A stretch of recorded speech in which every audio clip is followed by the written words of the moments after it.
batelani Kongo. Yahweh, Yahweh, bénissani Kongo. Yahweh, Yahweh, batelani Kongo.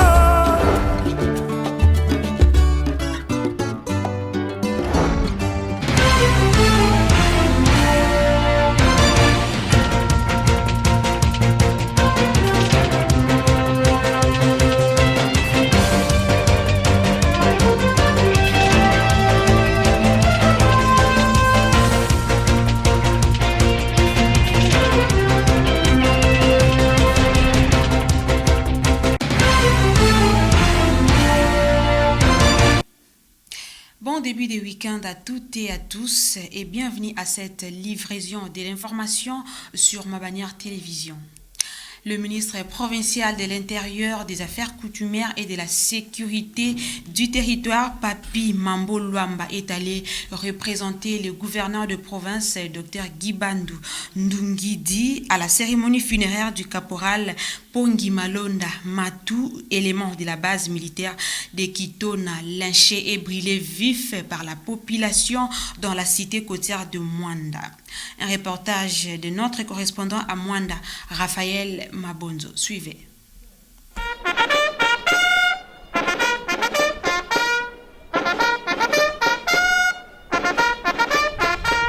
Quelques jours après son assassinat par la population lors d'une justice populaire commise dans la ville côtière de Mwanda, les militaires de la base militaire de Kitona, qui avaient par mégarde tiré par balles réelles en civil, a été brûlé vif par la population du quartier Océan dans la localité Makelekesi.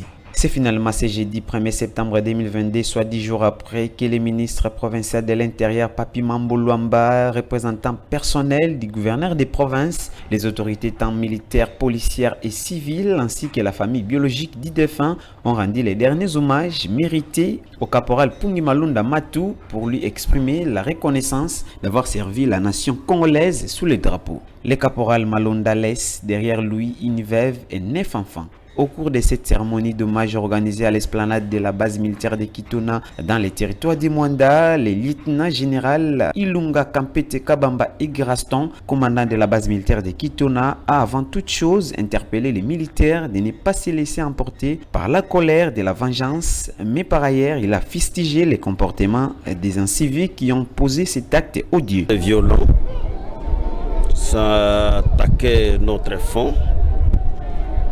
Mais nous restons sereins. Puisque moi, je ne veux même pas qu'on dise que c'est la population qui a fait. Non. La population n'a pas fait, ce sont les délinquants. Le ministre provincial de l'Intérieur, Papi Mambo Luamba, a pour sa part condamné cette justice populaire et profité de la même occasion pour assurer l'engagement du gouvernement provincial de déférer tous ces inciviques à la justice pour une audience foraine. Je suis venu représenter son essence, mais c'est le gouvernement des provinces, partager le douleur que vous ressentez. Nous ressentons tous en tant qu'êtres humains d'avoir perdu un élément de nos forces armées dans des conditions ignobles. Nous tenons à remettre le général et puis nous aimons tous le fait d'avoir observé un calme qui nous a permis aujourd'hui d'être là et que cette population va librement leurs occupations. Bien après sa participation à cette cérémonie, le patron de l'Intérieur du Congo central a présidé au bâtiment administratif du territoire de Mwanda une réunion du conseil local de sécurité pour évaluer la situation sécuritaire du territoire de Mwanda. Raphaël Mabonzo, Mwanda, ma bannière TV. Parlons éducation dans ce journal, le résultat de l'examen d'État édition 2021-2022 de la province éducationnelle du Congo central 1 ont été publiés le jeudi 1er septembre 2022 dans la soirée. Les vainqueurs de ces épreuves ont festoyé dans les rues de la ville de Matadi dans la matinée de ce vendredi 2 septembre 2022. Reportage.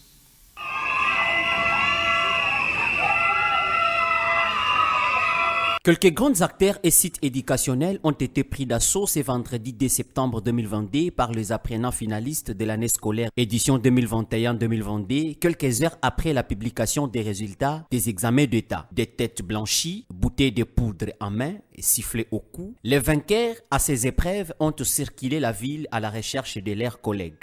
tressailli de joie. Quelques candidats trouvés sur place se sont exprimés en ces termes. Je suis vraiment très content de ces résultats et je l'ai aussi mérité. Je remercie aussi les seniors pour ça.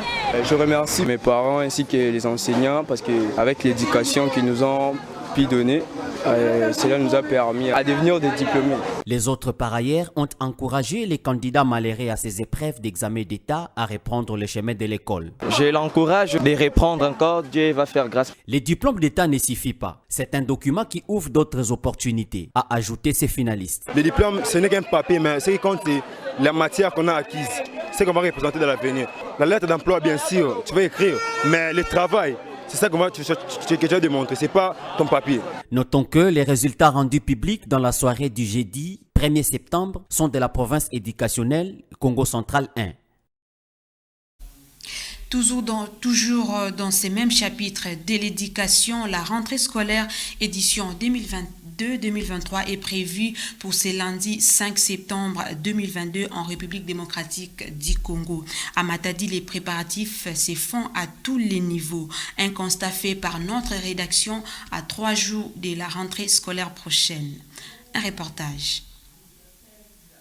Suivant les calendriers scolaires de l'enseignement primaire, secondaire et technique, la rentrée scolaire édition 2022-2023 est prévue pour ce lundi 5 septembre 2022 sur l'ensemble de la RDC. À Matadi, dans la province du Congo central, les préparatifs se font à tous les niveaux. Selon les parents des apprenants qui se sont abstenus de nos interviews, malgré la crise économique, ils se procurent des fournitures scolaires. Ils ne peuvent pas sacrifier l'éducation de leurs enfants. Ils se préparent et préparent leurs enfants pour l'école ce lundi. De leur côté, les apprenants se disent aussi prêts à affronter la rentrée scolaire prochaine. Quelques établissements scolaires tant privés que publics projettent également la reprise des activités scolaires suivant l'instruction du ministère de l'enseignement primaire, secondaire et technique, le cas de l'Institut Monseigneur Lubaki, situé dans l'enceinte de la paroisse Notre-Dame de Fatima, dans la commune d'Mvouzi. Nous sommes en train de mettre les batteries déjà en marche.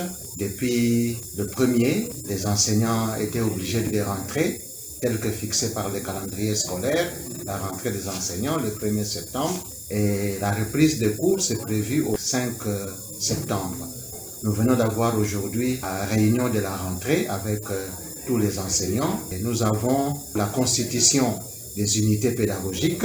Donc, tout est déjà fin prêt pour que le lundi, on puisse reprendre le travail. Par ailleurs, le syndicat national des enseignants catholiques attendent le respect des accords de Bibois sur la paye de la prime de la gratuité pour les enseignants du primaire avant que la rentrée soit effective. Tous les enseignants sont préparés de rentrer le 5 et nous avons cet esprit.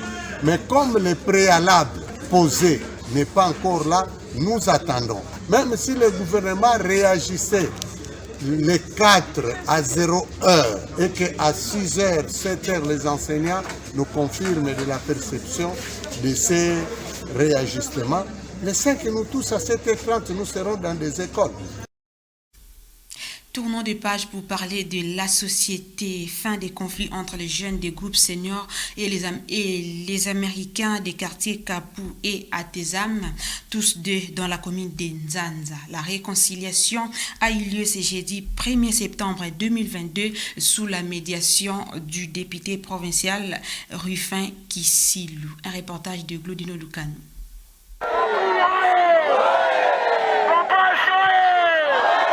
Plus jamais la diversité entre les jeunes des groupes seniors et les Américains des quartiers communément appelés Kapu et Pompage dans la commune d'Nzanza. Le député provincial Rufin Kisilou Diantiantima a pesé de son poids pour réconcilier ces jeunes. La cérémonie de réconciliation entre les deux groupes s'est déroulée le jeudi 1er septembre à la place Pompage devant les autorités politico-administratives et militaires. Par la même occasion, l'élu de Matadi, Rufin Kisilou, a remis des enveloppes et des tôles aux victimes des derniers affrontements peu avant le match de football dit de réconciliation organisé pour la circonstance.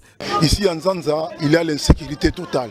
C'est pour cela que je me suis vraiment battu pour que les fils de Nzanza, Pompage et Kapou qui ne s'entendent pas doivent vivre ensemble. Pour ça que je suis venu pour terminer Koulouna Nzanza. Cette réconciliation est un ouf de soulagement pour la population de ces coins de la ville de Matadi, a précisé les chefs des quartiers Banana et Dibouantsakala qui se sont exprimés à la presse. Ça fait longtemps, les deux camps, Kapou, Banana, toujours les désordres. Maintenant, comme nous avons vu un libérateur honorable Kissilou, en tout cas, nous sommes vraiment dans la joie. Je suis très flatté. C'était comme un rêve, mais vraiment, notre honorable a tout fait pour que la cohésion reprenne dans nos contrées. Désormais, les deux groupes de jeunes de la même commune vont cohabiter ensemble.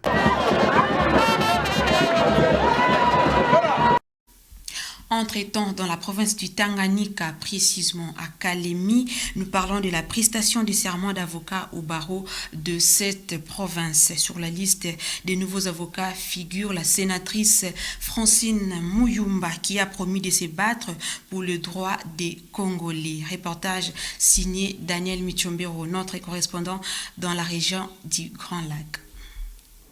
Je jure de respecter la Constitution, d'obéir à la loi, d'exercer la défense et les conseils avec dignité, conscience, indépendance et humanité. Plutôt calme et déterminée, la désormais avocate Francine Muyumba a prêté serment dans cette salle de la cour d'appel de la province du Tanganyika. Le premier président de la Cour témoigne le parcours titanesque de Francine Muyumba de par son carnet d'adresse. Elle a exercé les fonctions de présidente de l'Union panafricaine de la jeunesse. Ce qui pour nous, pour notre barreau, est un honneur parce que nous sommes en face d'une impétrante qui a eu l'occasion de rencontrer plusieurs chefs d'État africains.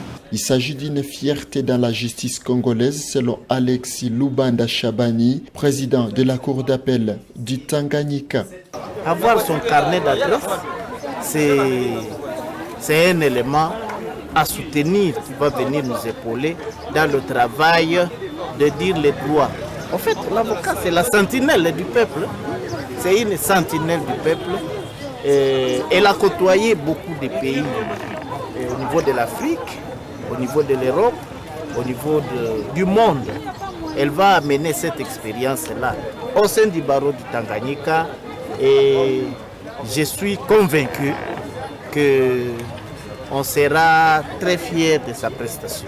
Avec plusieurs attributions qui pèsent sur la sénatrice, Muyumba pense que tout converge vers un point, la défense de la population sans distinction aucune. Je jouerai mon rôle d'avocate comme il se doit sur l'ensemble du territoire national, surtout défendre les vulnérables, ceux qui n'ont pas accès à la justice, ceux qui n'ont pas les moyens pour se faire représenter.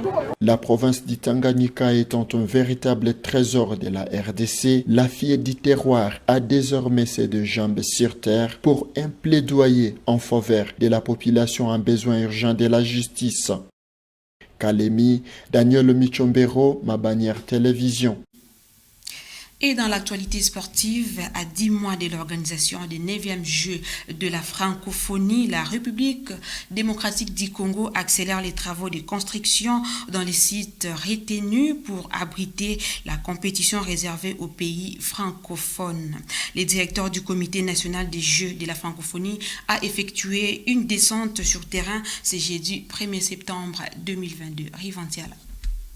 Après le Maroc en 1989, Madagascar en 1997, le Niger en 2005 et la Côte d'Ivoire en 2017, la République démocratique du Congo est comptée comme le 5e pays africain choisi pour organiser les Jeux de la francophonie. À 329 jours du début des 9e Jeux de la série, Isidore Kwanja, directeur du Comité national des Jeux de la francophonie, a visité les chantiers qui vont servir de sites pour abriter l'édition 2023 une fois les travaux terminés. En l'occurrence, le stade des Martyrs de la Pentecôte et le stade Tata Raphaël de la Kétule, les deux mythiques enceintes de la République démocratique du Congo. La RDC va organiser les prochains Jeux dans les délais et aucun jour sera perdu en termes de travaux dans différents chantiers tels qu'annoncé Isidore Kwanja. De ce que j'ai vu de tous les chantiers où je suis passé, Les fondations sont en train de finir, les structures métalliques sont commandées. Maintenant, ils m'ont fait remarquer aussi le fait que les paiements doivent suivre. Ça, c'est important. Au jour d'aujourd'hui, on ne va plus se permettre de perdre une journée, une semaine, un mois, parce que les jours sont comptés. Au jour d'aujourd'hui, il n'y a pas un plan B. Au jour d'aujourd'hui, les fondations sont en train d'être faites, le village est en construction. C'est la même chose que j'ai dit pour les structures métalliques. C'est-à-dire que ce sont les préfabriqués. Et ils sont en train d'être montés. Pas moins de 12 disciplines sportives sont inscrites au programme des Jeux de la francophonie, dont les plus vieilles inscrites au tout début, en 1989, l'athlétisme, le basketball, le football et le judo. Les concours culturels font également partie des Jeux, y compris des activités de développement. Le Comité international des Jeux de la francophonie réunit au total 54 pays membres. La République démocratique du Congo, pays hôte de la 9e édition, du 28 juillet au 6 août 2023, aura un autre défi, à part celui de terminer les travaux de construction à temps, celui également de se rapprocher du top 10 des nations les mieux classées au palmarès des médailles gagnées. Avec 174 médailles au total, dont 52 en or, le Maroc trône sur le continent noir devant le Sénégal, l'Égypte, la Tunisie et le Cameroun. Mesdames, Messieurs, c'est par cet élément des sports que nous mettons fin à ce journal. Au revoir et bonsoir chez vous.